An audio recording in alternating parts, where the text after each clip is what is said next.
Welcome back to Empathize Others, the podcast.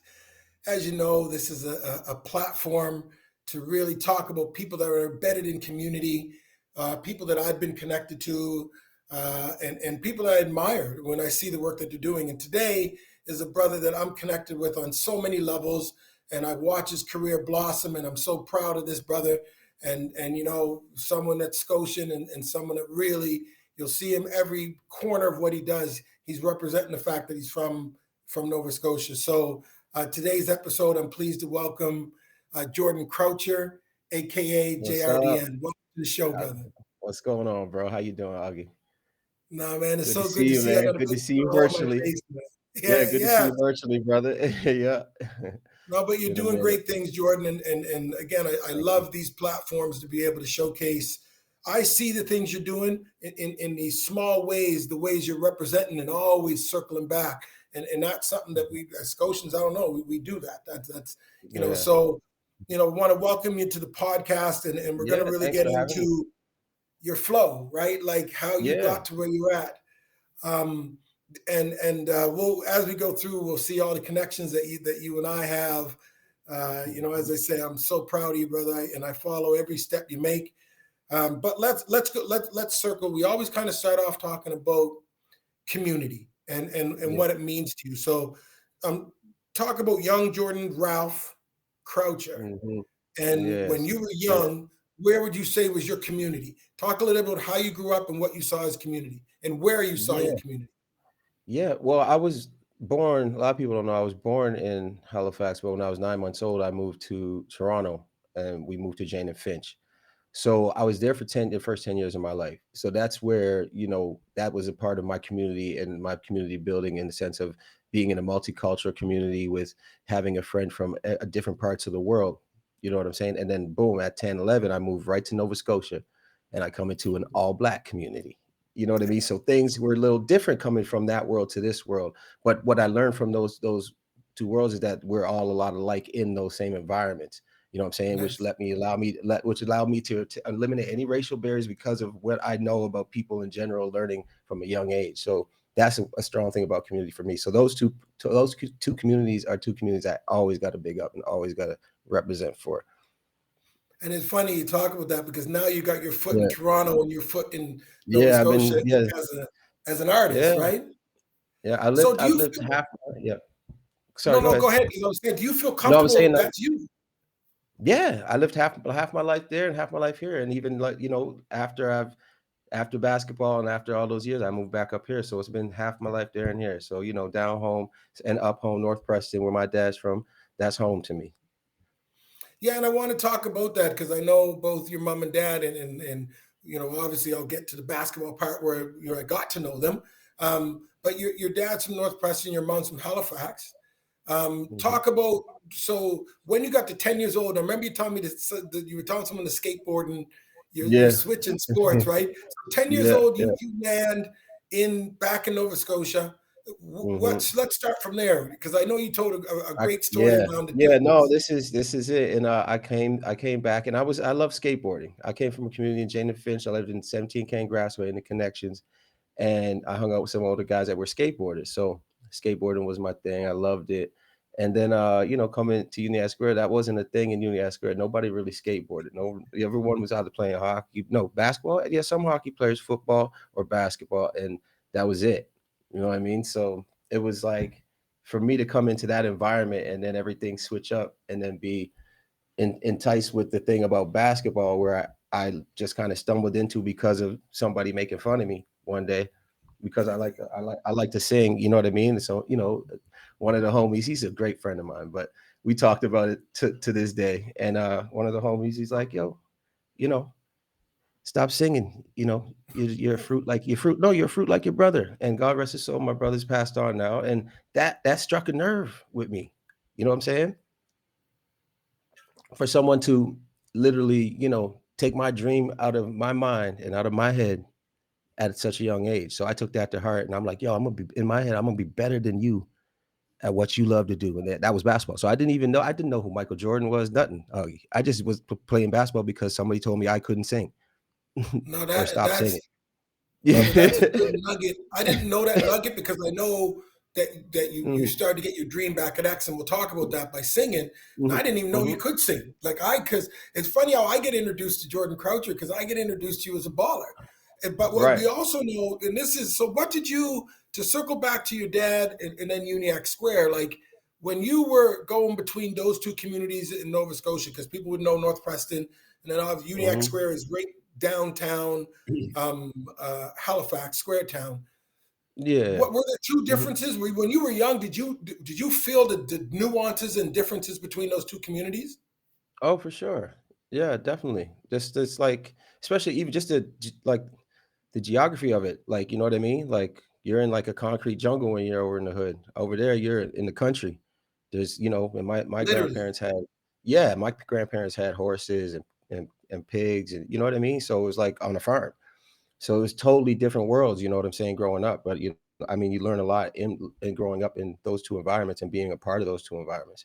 You know what I'm saying? yeah, and you hit on something about being Scotian too, because we know that from the 300-year, 400-year history of us being here, we were always on the outskirts of town. So Mm-hmm. any town that people know in Nova Scotia, there's a black community in the woods somewhere, right? Mm-hmm. And so Mm-hmm. whether it's North Preston, East Preston, Upper Mm-hmm. Hammonds Plains, Lucasville, Cherry Brook, like we can go Mhm. through these All over, areas. yeah, all over the So province, when we yeah. say Scotian, we got that country in us. Yeah, for sure, for sure. It's that down home feel, you know? It's like, when they talk about down home, they talking about going to the country, going where it's, they're gonna get some good home cooked meals and have Yeah. a laugh with your fam, you know? So when you talk about the square, and I can see the basketball court there by George Dixon, and I do know from growing up and really hanging out in that area, because that's where the basketball players were and the community where I was there.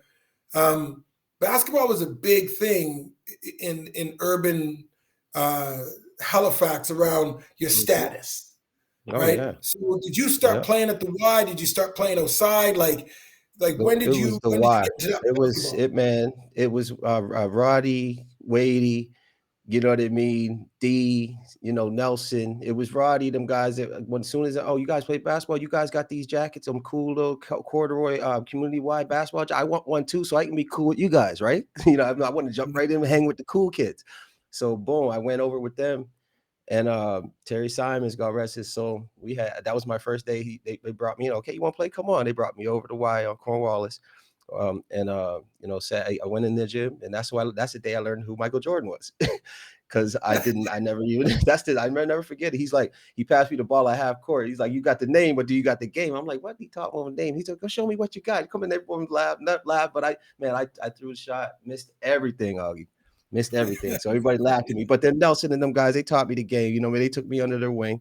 The fellas in the Y, everybody taught us Cecil, Quinta, everybody over there. So Stevie D, you know what I mean? Yeah, So that's what and community that was for me. That's what community really is. You know what I mean? When you, especially in the community wise that situation, we all came in up in that program, and all the great coaches that instilled all the fundamentals of basic, not even just basketball, basic life in general. You know what I mean? right. So yeah, that was a special time for sure.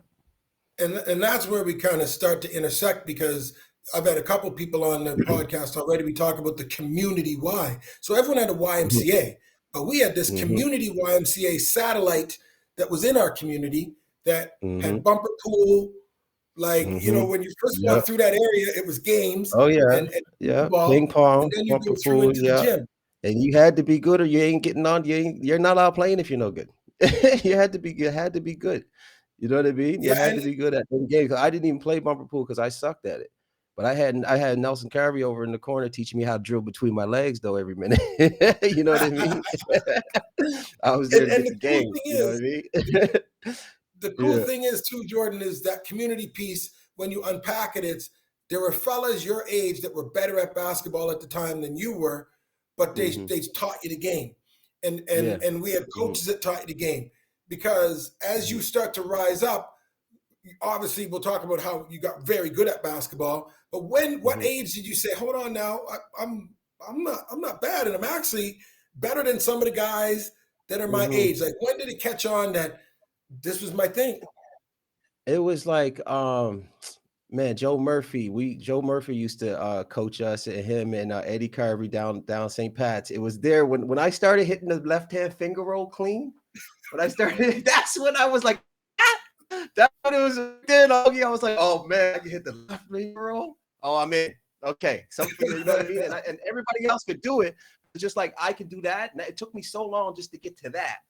From throwing a ball all the way over the backboard, and back then it was mini. You had the other attachment backboard on the little one, so I threw it over everything. I missed everything. You know what I mean? So then to come into that, that's when I was like, okay, I can get this, and I can do this, and I can be really good at this.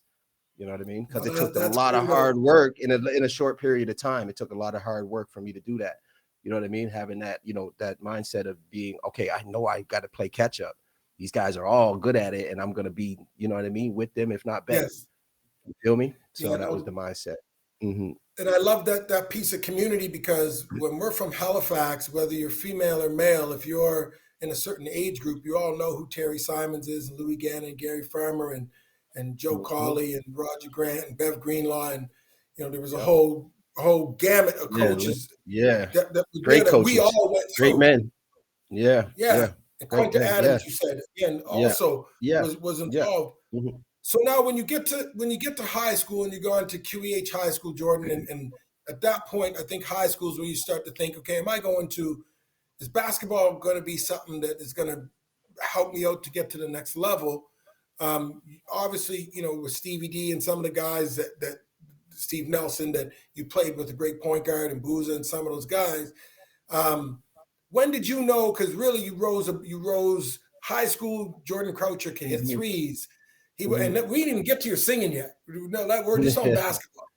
When did that sense of, man, I'm on a provincial community here. Like I'm one of the better players in the province.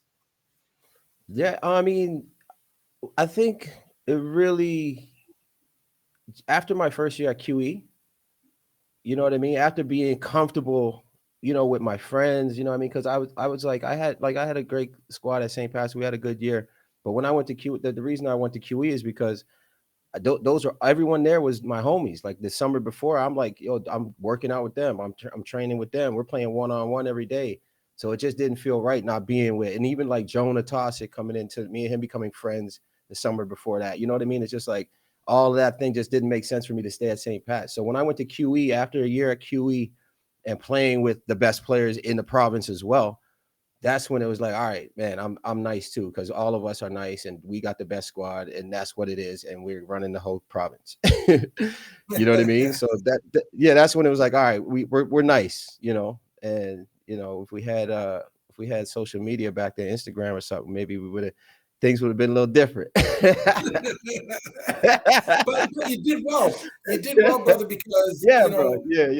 Yeah, definitely. From there, man. You go to Saint Francis Xavier University, which, I really, that's something I feel proud of, because Wade Smith and myself had been to X, and we always loved to see players from HRM come. And there was a championship group that came with you, which was, Fred Perry, Denny Oliver, yourself.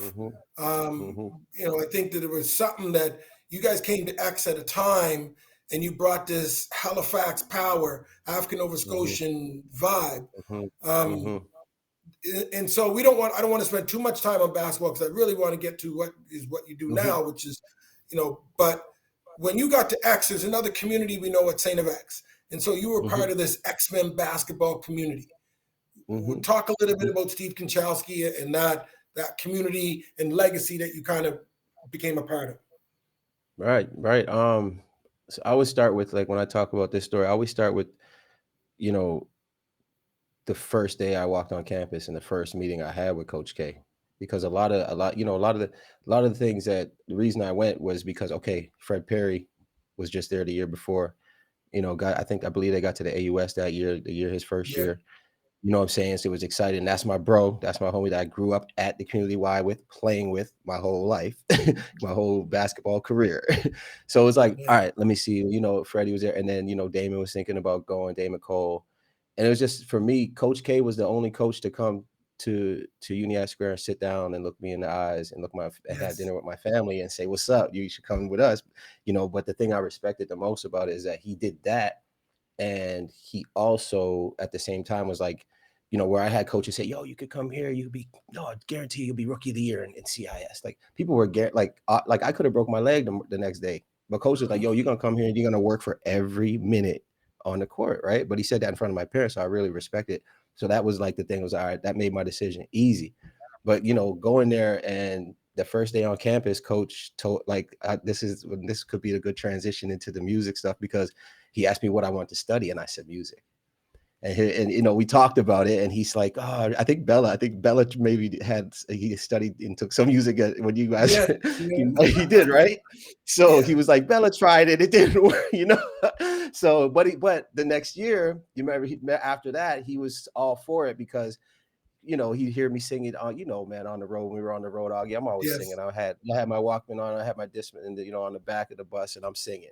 So he kind of, you know, he figured that, yeah, let me let Jordan do his thing. So that for me, like that's when I really started falling in love with the music too, knowing that I was going to come back to it. But I really started falling in love with, you know, the music. I met these guys. I did karaoke, of course, Piper's Pub.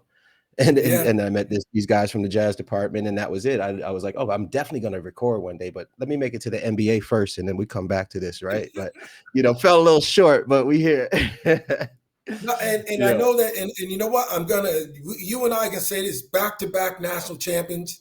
You know, you guys Mhm. did a fantastic job over 2 years. I think the last year that we played, we went 30-1 or 33-1 or something. Mhm. And Yep. so great career. But the thing I remember, man, is I went to karaoke, and Jordan, I heard you on the bus.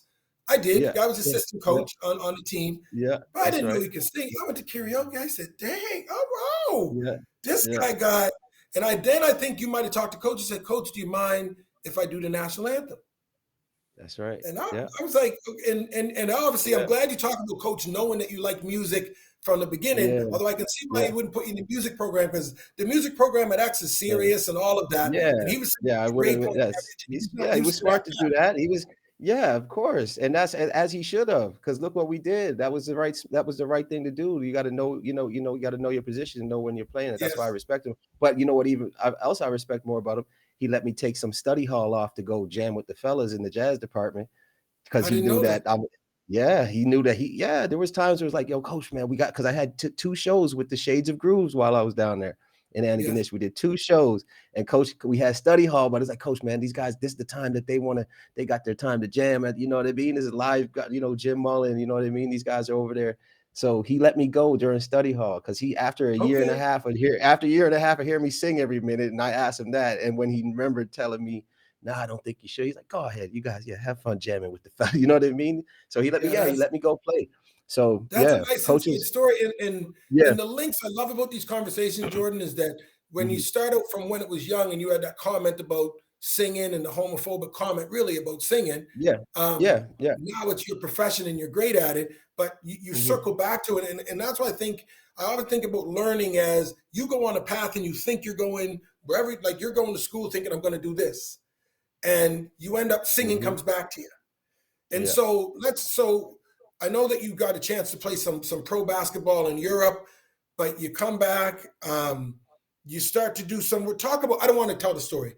When did mhm, you once you left Antigonish, where yeah, Saint Francis Xavier University is, mhm, and mhm, you knew that music was going to be the thing? What was your first after you did those couple of shows with the jazz group?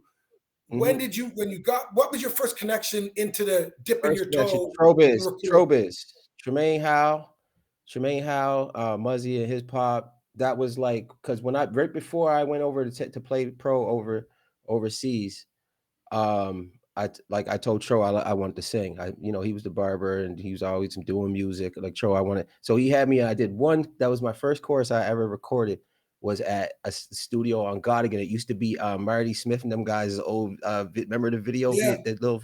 Yeah, I forget what the name of the yeah, shot was, but you know what I'm talking about. Yeah, yes. he had so Trobiz had a little spot in there, and that was the first time I ever recorded. So then I flew to France and I started to record. I started to just write, and while I was there, I kept telling Tro, man, when I come back, let's go. Like, you know what I mean? So Trobiz really that was the first.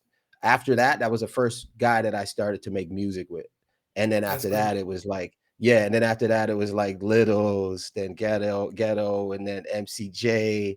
You know what I mean? And that moved on to Class. You know what I'm saying? And then it started to move on to Kuya. So that kind of is the timeline of it. But Trobiz, for sure, is the first guy that I started making music with. Like, And the besides the story, song that I'll flip your mind for a sec. You probably don't know this story, but besides the song that I recorded in '88 with Raffi when I was a kid. yes, My one of my classes went to a when I was at Fergrove Public School in Jane Finch. We went and sang on one of Raffi's records. So that was get really him. where the bug really started. But I didn't even realize it until years later, until I fell in So love with that's cool. singing. That's cool. Yeah, That's cool. yeah. And even the names you talk about, with Littles and Ghetto and guys that we know Hmm. from here that were involved in music, I think Hmm. about you know um, James McQuaid, MCJ. He does the theme Hmm. music for Empathize Others because I'm Okay, reaching out nice. to him because he and I played at the Community Y together. We actually won the Right, Canada Games gold together. So there's these right. basketball music career links that are Yeah, crazy, and I think that's community, isn't it? Like we keep meeting yeah. community That's along the it. way, Yeah, right? that's right. And we're Hmm. also willing to help each other out and willing to make that step up. Because even Tremaine Howe Trobis played at Dow. He's Hmm. Wade Smith's brother-in-law, right? Hmm. Yeah, So there's yeah, connections there. So we always yeah. have these connections of if you do this, let me help you go into Right. this thing. Yeah, So then when exactly. you And went that's to how it's class, always been with. Yeah, yeah, no, go exactly. ahead. Oh, for class, and you know what's cool about class is the way that me and class kind of started to, because I wasn't like, I knew who he was. I wasn't like too familiar with his music when I started doing music. You know what I'm saying? But I knew that he was a dope producer. But Martin Finch, I don't know if you know Martin Finch. Martin Finch, Yeah, he's part of the Rock Pile with Trailer Park Boys and everything. But he was like, man, you gotta hit up class and get some beats from class. So he really put the bug in my ear to start working with class at a point in my career where it was just like beginning my career. You know what I'm saying? But it was like I didn't have beats, and I was just thinking, okay, we were always recording on YouTube beats, and just like just taking beats out, yeah, just some stuff, the locks, whatever, bad boy. We were just taking stuff off and just doing, recording our records. But that's how I got into working with class. Before after I worked with Tro and MCJ. yes. Then I was just and I was working in the school board for a minute. So after and that's I had to resign from that job to keep the music career going. And Sheila Lucas was my supervisor. So Supervisor, yeah. she gave me the green light the first go around when I asked for some time, and the second time she's like, you just gotta go. She's like, do it. Like we believe in you. Go on, do what you got to do. You know what I mean? Yeah, And to put that in context for the audience, and again, yeah. we talked about basketball, we talked about music. Now that links education because Jordan's talked about being an African Nova Scotian student support worker in the Hmm. system, and Sheila Yeah. Lucas was his boss, and Hmm. so at that point, the job description is working with African Nova Scotian youth in the school system to help them in all kinds of ways. And the funny thing was, Jordan, one of the jobs I just finished doing at the Department of Education, I was Hmm. you know, one of the supervisors and leads for all the student Hmm. support workers in the Hmm. province. So again, even there's that link in Nice. education. And Yeah. I remember when you were a student support worker, to be honest, because we Yeah. talked Yeah. about that because I was Yeah. teaching at the time. Hmm. So now, where does Canadian Idol fit in when The you timeline. went to Hmm. Canadian Idol? Where does that fit in the process? That's right. So since we're talking about that it's right around that process. So right when I finished my 1 year stint over in France, I came back and I was waiting to hear from my agent to see if I was going to go back. And Ronnie Lovett, who at the time had started the he started his security company at the time, He's and my the next source. guest. Oh, is he? Oh, awesome. He Tell him I is. said what's up. Tell him I said what's up. But I will. yeah, so he started that security company at the time. And then I was just like, man, I got a whole summer here before I may have to go overseas in the fall or whatever. Ronnie, you got like hook me up, let me get something. And he's like, yo, do you want to go to the high school and be like, security in the high school, your old high school? I'm like, man, I could do that. You know what I mean? So I went in and that's where really the Canadian Idol thing came about because when I went there, I was like, waiting to hear back from my agent to go play pro ball. But then and then as time went on as a security guard in its school, I think whoever was the principals, teachers, all realized that I had more of a value to the kids than just being a security guard. So that's how the outreach coordinator position came about. So right then Nice. is when I fell in love with recording at the same time. So the kids were hearing my music, and they actually were the ones that really supported me the most. And like, they would come out, some kids would come to my office on their freeze and help put my mixtape covers in the mixtapes. I did an album with them kids at the school and stuff. So they were a big part of that. And they, were like, Canadian Idol came and they were like, yo, you going to Canadian Idol? And I'm like, all right, I'm doing it then. Cause I had so many kids are like, you got to go. Like, you know what I mean? So, and I didn't make it that year. And that's, that happened. And then the next year, I think, a year later, my boy Ki, he drove me up to Leland, drove me up to Moncton. He's like, you're going. So it's just family, community supporting, you know what I mean? Yeah. Like just giving you that energy and letting you know you can do it. You know what I'm saying? When you're passionate about something. So yeah, that's how that came right around that time, right when I got that job as a support worker. Yeah. But that's so, again, the synchronicities are so, is Mhm. blowing my mind, brother, because when Mhm. you almost answer my question, why do you feel connected to communities? Because Mhm. community was connected to you. You know what I mean? And your whole Mhm. story are these people in community that help rise you up. Yeah. And Yeah. because you didn't do Yeah. it on your own, obviously once you Yeah. make it, because we're going to talk about, because you obviously Mhm. made it, you couldn't do Yeah. it and say, well, you guys ain't really a part. Yeah, yeah, yeah. No, no, hell Like, do no, you that's the feel that? thing. And that's the thing about community that people like, that's why it's like, it's important to, regardless of where what kind of career or success you have in your life, you should always be connected to what made you who you were and what helped you become who you were. You know what I mean? And it's important that that stays strong in community, and people, they have to see that and they have to know that, you know, going back Well, I have to all the honor time. you They for have to. that, though. I have to honor you Mhm. for that, brother, because when I see the videos, and I know, when you talk about, in 2007, you start to record, right? No dress Mhm. code in your recording. And Mhm. 2010, you have the bomb album, the drop, Mhm. right? Yeah, So I I am enjoyed it. Yeah, yeah. JRDN.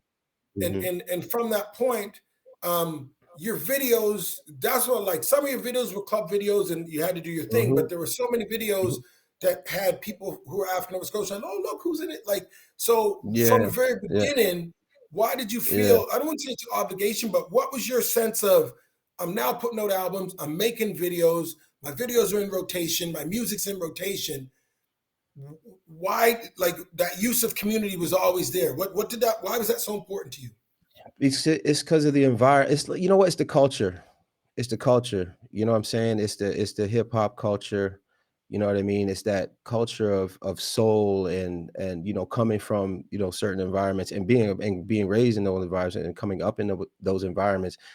Being like, yo, watching these hip hop videos and they see, oh, they got all they homies in the back. So that's what we do. We bring our whole community. We bring the Yeah. whole everybody out. So that's what we do. It's about the culture. That's what just individual of it. Just wouldn't feel right if you don't involve that aspect of, you know what I'm saying? Like who you are and who made you and what was inspired you, because that's where you were inspired to do those things anyway. So why wouldn't you show that and show the world why you are who you are through your art, Yeah. involving that. You know what I mean? No, that's a really good point, though, brother, because that talks Mhm, about hip hop culture overall. Like, we saw mhm, so many people that we grew up in the hip hop videos. You mhm. represented your community. That's a part of the Right. culture.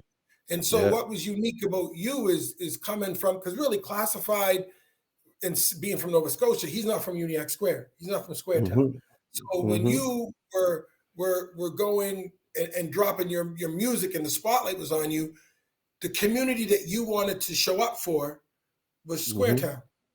mhm, And mhm, many of you, so you were committed to that from the very beginning. So as you're in Toronto now, because you're recording music, you're going to award shows. Just for the maybe the younger people that are listening to this, what was it like? Did you get swept away? Like after 2010, and you think about, oh, now you're in a new community. You're in this, you know, mhm, this Black music community, even bigger than that, mhm, in Toronto. mhm, Talk a mhm, little bit about what it was like to be in Toronto. Now you've got something that's hot and you're getting attention.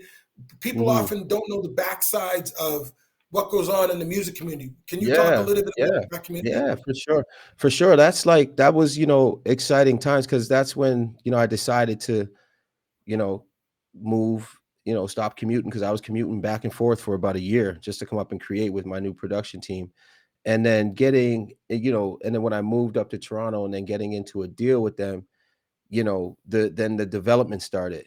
So Yeah. it was, about me just being in Toronto, being in that vibe where there's, a lot of producers, a lot of studios, and my producers had already had some traction in the US, and wanted I guess Pharrell, a couple people were interested in signing them at one point.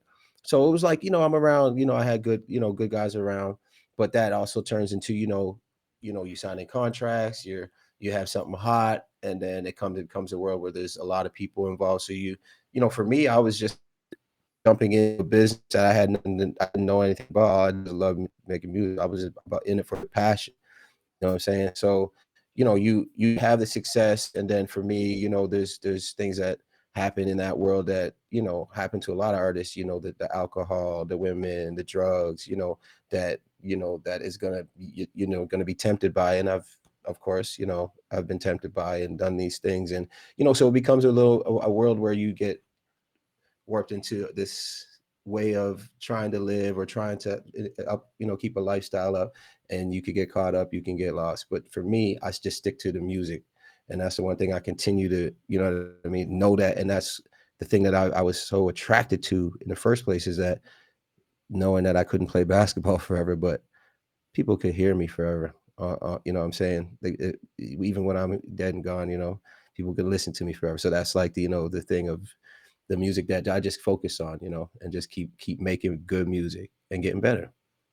Yeah, and you are getting better. You are. Mhm. And Jordan, to see, Thank you. you can have it all in some of those huge tunes at the beginning, and then now, I see there's a maturity. I asked you that question on purpose because I know that you got more mature in the business, and I Mhm, know that mhm, lifestyle, you got your feet underneath you more, because you wouldn't be the only mhm, person. And it's not only music; it's sports, it's whatever. Like when mhm, people are see that you're hot, mhm, there's a lot of things, and you know it better than me. I've never been in that position, mhm, trust me. Never been mhm. that hot. But I Yeah, mean, yeah, when it comes to yeah. putting Come out the on now, music and being, but you being hot big to like be, that, but you had the point because you had the first the first time I ever seen D Brown pumps. You guys had them on. That was hot oh to be. Like, Jesus. you guys are part of culture, right? That's the come You on. went back to Reebok I, pumps. Okay. yeah, yeah, I'm going way I'll back. take it. Come on, I'll take come it. on. But let's talk your maturity in the business. Now, Yeah, yeah. and I look at the release of the album Ralph, and that goes back. I saw Mhm, that there was, when you were promoting it, it was that picture of you. You're only a little mhm. boy, and there was Yeah. something around, um, you catching yourself, and I'm going to do an album that fits for me, that shows my Mhm. maturity, and Yeah. you had some huge tunes on there that had a Thank you. maturity level that was on, Mhm. just on top. And so Yeah. for me, talk about your progression as you get your feet underneath of you, things that you Mhm. used to get caught up in, or things that seem so, it seems like you change your focus. And when you change your focus, your music changed and it expanded. Right. So talk about getting ready to make the album, Ralph, and up to that, and where you were Mhm. at personally. That okay, right when I started to make Ralph, it was there was a certain song that I had. It was with this writer, Sebastian Cole. So I mean, I knew that my next album I wanted to be mature, because I knew, like, I'm getting older in this game, and you can't, we only got Yeah. so much time here, so you can't hide you know what I'm saying? Even though I may dye my Yes. beard here and there or whatever, this, that, and the third, you can't hide the truth. You know what I mean? But so when I started working with Sebastian Cole is when he gave me some records that were like, the core of this album, and a certain sound. After he got to know me, working with me for a few months, after he got to know that I got a bloodline from North Preston, who comes from a gospel background, who has the, who my, him hearing me say, yo, my dad and my brother been asking me to do a gospel song, not making me go all the way, gospel, but giving me those elements that Yes. is truly within me, because that's who I am. Yes. That's my DNA. That's my makeup. So that's Yes. that's what made the core of that. That's what made me excited to really feel like I was doing something that was true to me. So then the baby picture was like my daughter being 5 at the time, and that I was around 5, when I was finishing the project and everything. So that's why I used it to kind of just reflect of being. I remember being that day when my dad put the chain on my neck and being like, "Oh man, I'm Ralph." You know what I mean? You know, those first moments when you're like, I'm here. It can be in a lot of stages in life where you're like, I'm here. You know what I'm Yeah, saying? I'm here. You yeah, know? So yeah. No, that that's and yeah, that's kind of with the so route. the That's why gospel tune that you talked about. That's hmm that's bubbling up in you, and hmm so your first hit off of that album, the your first pair of release. wings. I think Yes. well, Same Sky was the first release, but see with this one, I had a record that Pour Me that I put it on last minute. So really Pour Me was the first single, Okay. and then Okay.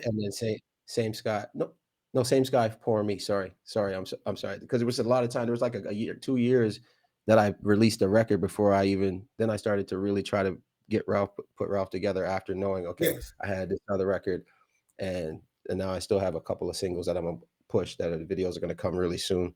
That I'm Okay. gonna finish off with this. But yeah, so that process was it was really cool because like I got to involve like Sean Downey and because it didn't feel right to have like and shout out to my boy from Buffalo. He gave me a little 1-2 on it too. But Sean Downey, having him, he's from when I grew up. Always seen him, playing the organ in the Yeah. church up home. He be on it, so that I got to go to him. So he played on a few of the records on the Pair of album wings. because it just he didn't play on Pair Winds. He played on Growing Old, Yes. the way you love me, and Lost and Lost. Yeah. His feel is on there. And he did some backgrounds and stuff for Lost. Yeah. So that's why it was important to have that feel, like to really connect into community and who I am, Yes. and that's why the album kind of came off. That's how it came off for me. That's why I did those things.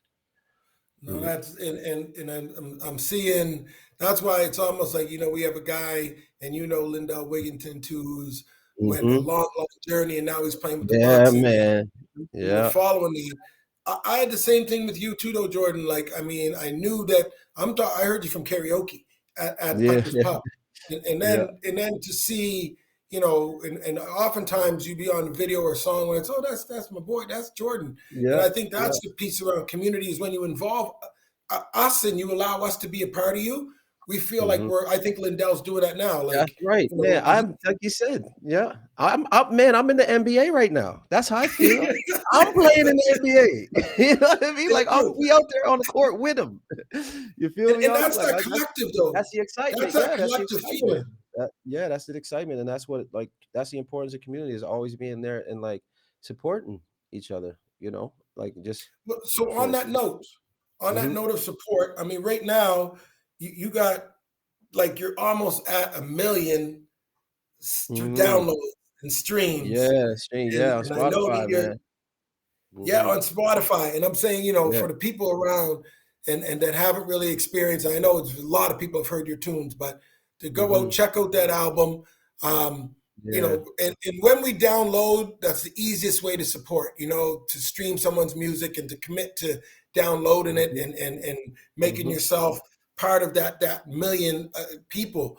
Um, hmm and so you say you have a couple more songs to drop off of that, Jordan. Is there any other pieces in the future that you're thinking about, projects, connections that you'd like to kind of let people know? I mean, there's a beginning going on. We're coming out of COVID. Yeah, We're yeah, so yeah, so definitely. what are your plans? Yeah, I got an EP that I'm about to drop. Well, I have 2 videos that are gonna come out during the same time that's still supporting the Ralph project that we've been Yes. working on. One of them's complete already. It's featuring my girlfriend, Kaylee Barker. It's called Flying. And so that's coming out.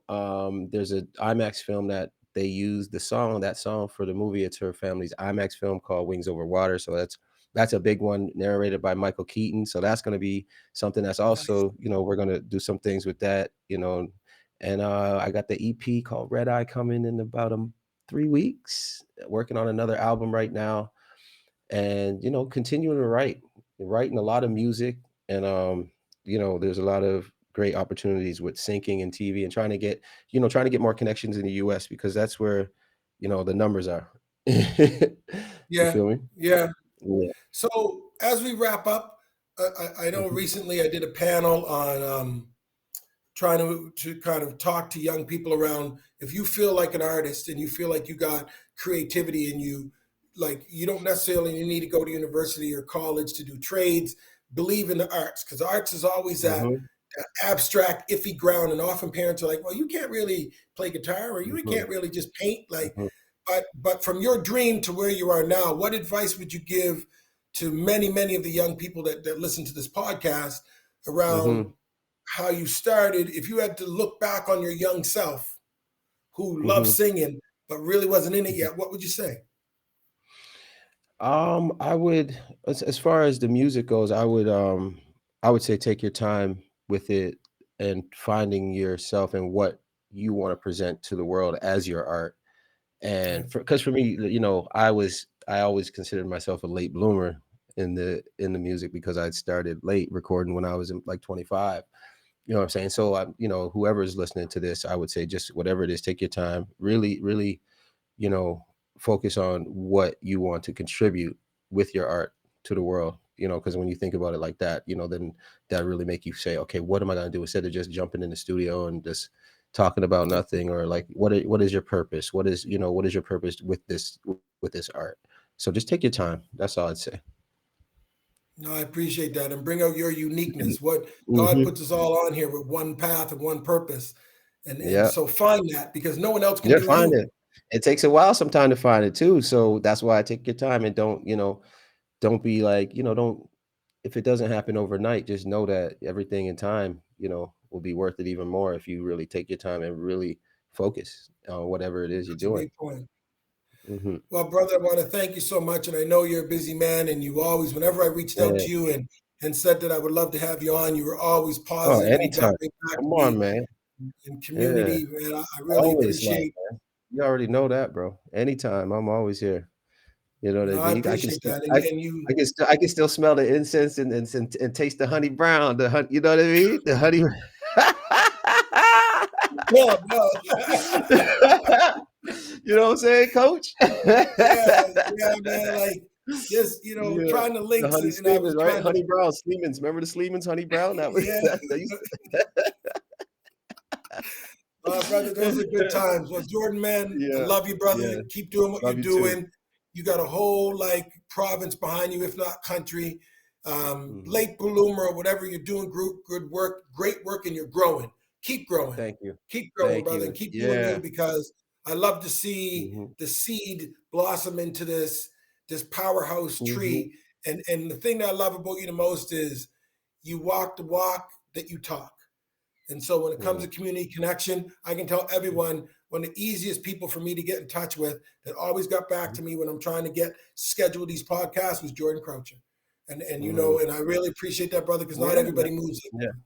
you. Yeah, I So know. Yeah. Yeah. But thank you, bro. I love you, bro, and always proud of everything you've done. You know what I'm saying? You've been somebody like, that I've looked up to since I've seen you guys coming out and doing your X marks the spot on the court, and you're running and doing the X with the pumps. Like I said, you and Smitty, God rest his soul, have been real, great mentors for young guys like me. Well, not young, not so young no more, but for the whole city, and everything you guys have done, man. So I appreciate you and I love you.